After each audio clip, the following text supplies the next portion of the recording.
Welcome again, students. Today I will continue the chapter 7, the work we do. So today's topic is dignity of labor. है ना? Dignity of labor. What do you mean by this dignity of labor? All form of occupation, jobs are known as labor. Labour कहने का मतलब होता है कि जो भी हम काम करते हैं ना, चाहे कैसा भी काम हो, उसको क्या कहते हैं? लेबर, है ना? दे मे बी मेंटल और इंटेलेक्चुअल. तो वो कैसा होता है? मेंटल और इंटेलेक्चुअल. मेंटल और intellectual means the work which need intelligence. Okay. There is another type of labor that is known as manual labor. See, in manual labor, physical strength is used more, like mason, carpenter, butcher, sweeper, blacksmith, etc. Okay. Actually manual labour में क्या होता है? Physical strength ज्यादा लगती है. और intellectual जो होता है ना लेबर, उसमें क्या होता है? इंटेलिजेंस की जरूरत पड़ती है, जिसमें एजुकेशन क्वालिफिकेशन की जरूरत होती है ना? तो intellectual labour requires mental ability and educational qualification like lawyer, doctor, engineer, teacher, pilot, scientist etcetera, है ना? तो इंटेलेक्चुअल लेबर में क्या क्या चीज आती है? ये lawyer, doctor, engineer, teaching, pilot, scientist, ये सारे किस में आते हैं? Intellectual labour. Why? Because this type of work require intelligence और educational qualification. Okay. Now there is general notion that intellectual labor is more important than manual labor. आजकल की क्या सोच है कि जो इंटेलेक्चुअल लेबर है ना, इंटेलेक्चुअल लेबर ये मैनुअल लेबर से ज्यादा इम्पोर्टेंट है ना? Some people look down upon manual labour. कुछ लोग है ना कि मैनुअल लेबर जो है ना, उनको क्या सोचते हैं? उनको इंफीरियर सोचते हैं कि उनका काम छोटा होता है. They forget that respect lies in the quality and not in the type of work. वो भूल जाते हैं कि रिस्पेक्ट किसमें होता है? रिस्पेक्ट क्वालिटी में होता है. मतलब हमारा काम का क्वालिटी अच्छा होता है तो उसमें रिस्पेक्ट मिलता है. ठीक है. ऐसा नहीं है कि कोई भी काम छोटा बड़ा उससे मतलब नहीं है. क्या होना चाहिए? हर कोई काम का रिस्पेक्ट होता है. और कब रिस्पेक्ट मिलता है? जब उसकी क्वालिटी होती है. All occupations require hard work, sincerity, mental alertness and creativity. जितने भी ऑक्यूपेशन है ना, उसमें क्या जरूरत पड़ती है? हार्ड वर्क की जरूरत पड़ती है, ऑनेस्ट की जरूरत पड़ती है और क्रिएटिविटी की जरूरत पड़ती है, अलर्टनेस की जरूरत पड़ती है.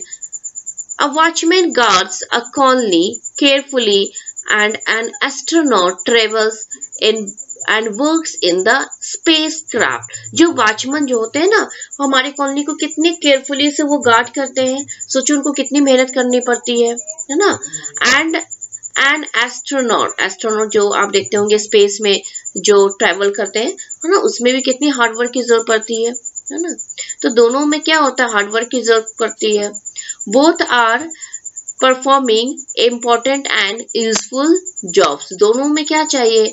दोनों ही बहुत यूजफुल है, इम्पोर्टेंट है ना? और दोनों में हार्डवर्क चाहिए.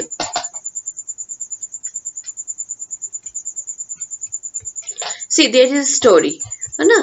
There is a story and which gives inspiration, dignity of labor, है ना? जो डिग्निटी ऑफ लेबर के बारे में बताता है. एक एग्जाम्पल है, एक स्टोरी से समझाया गया है. Now let us start. Once a man named Harry went to a saint and begged for food. एक लड़के का क्या नाम था? एक हैरी नाम का एक लड़का रहता था और वो किसके पास जाता है? सेंट के पास जाता है. क्यों जाता है? To beg food. वो फूड लेने के लिए उसके पास जाता है ना.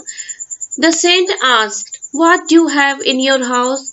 वो जो सेंट है ना, जो साधु जो होते हैं, तो वो क्या बोलते हैं कि तुम्हारे घर पर क्या है? Harry replied, I have a blanket that is only big enough to cover my body and spread as a sheet. तो हैरी क्या बोलता है कि मेरे पास एक ब्लैंकेट है जो हम अपने मेरे बॉडी को वो कवर कर सकता है और सीट स्प्रेड कर सकते हैं, उसको बिछा सकते हैं सीट की तरह. I also have a leather bag, water bag, है ना? उसके पास एक और भी चीज था. क्या? Leather water bag. तो हैरी के पास क्या चीज था? ब्लैंकेट था और एक लेदर वाटर बैग था. ये दो आइटम हैरी के पास था. The saint told him to go home and bring both the items. क्या सेंट कहता है कि आप तुम घर चले जाओ और घर जाकर ये दोनों आइटम मुझे दे दो. Harry brought the atoms and Saint asked the people present there, who will buy this? Harry वो क्या करता है, एटम को सेंट को लाकर दे देता है, और सेंट है ना, जो पीपल जो आसपास जो प्रेजेंट होते हैं ना, तो उनको कहते हैं कि ये कौन खरीदेगा इस चीज को। तो one man said I will take them for 5 rupees. एक आदमी क्या कहता है कि मैं इसको खरीदूंगा 5 rupees. Another man offer 10 rupees. दूसरे मैन ने क्या कहा कि मैं इसकी जगह पर 10 रुपीज दूंगा। The saint took the money and gave it to Harry. तो सेंट क्या करता है, उस मनी को किसको दे देता है, हैरी को। कितना देता है मनी में, वो 10 रुपीज वो हैरी को दे देता है। Who then bought food with 5 rupees and an eggs with other 5 rupees.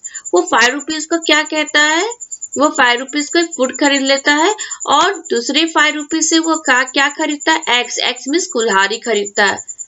The saint told Harry to cut wood with axe, sell it and meet him after 1 week. Saint क्या कहता है Harry को कि तुम लकड़ी काटो कुल्हाड़ी से और उसको बेचना, और 1 वीक मुझे बाद मिलना, है ना। After a week Harry earn 50 rupees. ना आफ्टर वीक कहने का मतलब 1 सप्ताह बाद या 7 दिन के बाद हैरी कितना कमा लेता है, 50 rupees. He was happy. The saint kept his hand on his shoulder. तो बहुत ही खुश था, और सेंट है ना उसके शोल्डर पर, कंधे पर हाथ रखता है, और क्या कहता है, यू लुक हैप्पी, तुम खुश हो, because labour has dignity but begging brings same. को क्या कहता है कि जो तुमने मेहनत से जो काम किया ना, आत्मसम्मान था उस काम में, इसलिए तुम बहुत खुश हो, लेकिन तुमको बेगिंग नहीं करना चाहिए, किसी के सामने हाथ नहीं फैलाना चाहिए, क्योंकि वो शर्म के बराबर है। तो क्या इसमें इंस्पिरेशन मिलता है कि हम सबको हमेशा क्या करना चाहिए, मेहनत करके कुछ काम करना चाहिए, किसी के सामने हाथ फैलाना नहीं चाहिए, है ना। तो डिग्निटी ऑफ लेबर क्या होता है, देखो कितना अच्छा से यहाँ पर लिखा हुआ, dignity of labour means respect for all types of labour and not considering any job superior to other. मतलब वैसा काम जिसमें सम्मान मिलता हो, चाहे कोई भी काम हो, कोई काम छोटा बड़ा नहीं होता है ना। The craftsman of Kashmir are famous for embroidery on shawl. देखो कश्मीर में किस चीज के लिए फेमस होता है, एम्ब्रॉयडरी के लिए फेमस होता है, जो हाथ से बनी होती है, और शॉल पर बहुत सुंदर से वो कढ़ाई की रहती है, जो फेमस है तुम्हारे कश्मीर में, ठीक है। और कार्विंग बोर्ड, कार्विंग मतलब कलाकारी, तो लकड़ी पर वो कलाकारी जो होती है ना, सुंदर सुंदर चीज बनाई जाती है लकड़ी पर, तो वो भी फेमस है तुम्हारे कश्मीर में। एंड गुजरात फॉर कांची, ये कांची कहने का मतलब होता है मिरर वर्क, जो कांच की बनी होती है, जो कपड़े होते हैं ना उस पर कांच की बहुत अच्छी डेकोरेशन हो जाती है, तो ये गुजरात में फेमस है। क्या फेमस है, मिरर वर्क फेमस है ना। It is hard work, creativity and the quality that earns respect for this craftsman. तो ये जितने भी काम होते हैं ना, इसमें क्या जरूरत पड़ती है, हार्डवर्क की जरूरत पड़ती है, क्रिएटिविटी की जरूरत पड़ती है, नया चीज करने की, और क्वालिटी की, है ना। तो ये सारे चीज करने पर उनको क्या मिलता है, रिस्पेक्ट मिलता है, इनको सम्मान मिलता है, ठीक है। No job is greater than the other. कोई भी काम कोई बड़ा नहीं होता है किसी काम से, ठीक है। Dignity can be achieved only with hard work. Dignity हम सब कैसे ला सकते हैं, सिर्फ अपने हार्ड वर्क से ला सकते हैं। मतलब सम्मान कैसे आता है, अपने हार्ड वर्क से सम्मान आता है। Gandhi ji preached dignity of labour in Sabarmati Ashram. Gandhi जी है ना, साबरमती में जो रहते थे ना आश्रम में, तो उनको क्या बताते थे, डिग्निटी ऑफ लेबर के बारे में बताते थे। देखो क्या बोलते थे, the people living in the ashram were taught to clean the toilet and surroundings themselves. जो आश्रम में, जो साबरमती आश्रम में लोग जो रहते थे ना, उनको क्या बताया जाता था कि आप अपनी टॉयलेट को साफ रखना है, खुद से साफ रखना है, और आसपास जो सराउंडिंग्स है ना उसको भी साफ रखना है। देखो गांधी जी देखो क्या कहते हैं, इस छोटे से बॉक्स में क्या लिखा हुआ है। Gandhi ji said manual work is not inferior to mental. Manual work कहने का मतलब जिसमें फिजिकल स्ट्रेंथ ज्यादा लगती है। तो वो क्या कहते हैं मैनुअल वर्क के बारे में, कि मैनुअल वर्क कोई छोटा काम नहीं होता है मेंटल से, है ना। वो उतना ही बराबर है जितना मेंटल वर्क है, उसका रिस्पेक्ट उतना ही मिलता है जितना मेंटल वर्क को रिस्पेक्ट मिलता है है ना, कोई काम छोटा बड़ा नहीं होता है।